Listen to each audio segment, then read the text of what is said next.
வணக்கம். நீங்கள் பார்த்துக் கொண்டிருப்பது தமிழ் வானிலை செய்திகள். நான் உங்கள் லக்ஷ்மி ஏஐ. வங்கக்கடலில் உருவாகும் மோந்தா புயல். ஆம், தமிழகத்தை நோக்கி நகரும் அடுத்த ஆபத்து.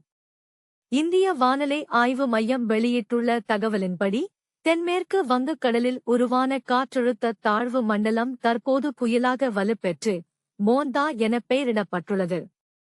இது தற்போது சென்னைக்கு கிழக்கே சுமார் 600 கிலோமீட்டர் தொலைவில் நிலை கொண்டுள்ளது. அடுத்த 12 மணி நேரத்தில் மேலும் வலுப்பெற்று வட தமிழக கடற்கரையை நோக்கி நகரும் என எதிர்பார்க்கப்படுகிறது. இதன் காரணமாக இன்று முதல் தமிழகம் மற்றும் புதுச்சேரியில் மழை கொட்டித் தீர்க்கும். குறிப்பாக கடலூர், விழுப்புரம், செங்கல்பட்டு, சென்னை மற்றும் காஞ்சிபுரம் உள்ளிட்ட கடலோர மாவட்டங்களில் மிக கனமழை முதல் அதி கனமழைக்கான ஆரஞ்சு எச்சரிக்கை விடுக்கப்பட்டுள்ளது. மீனவர்கள் கடலுக்கு செல்ல வேண்டாம் என திட்டவட்டமாக எச்சரிக்கப்பட்டுள்ளனர்.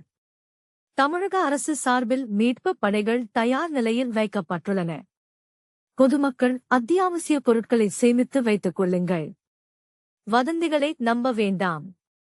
அதிகாரப்பூர்வமான செய்திகளை மட்டுமே நம்புங்கள். மேலும் தாழ்வான பகுதிகளில் இருப்பவர்கள் உடனடியாக நிவாரண முகாம்களுக்கு செல்லுமாறு அறிவுறுத்தப்படுகிறார்கள். அடுத்த அப்டேட் வரும் வரை பாதுகாப்பாக இருங்கள். இந்த செய்தியை உங்களைச் சுற்றியுள்ள அனைவருக்கும் பகிருங்கள். நீங்களும் எங்கள் சேனலை சப்ஸ்கிரைப் செய்து உடனடி அப்டேட்டுகளை தெரிந்து கொள்ளுங்கள். நன்றி.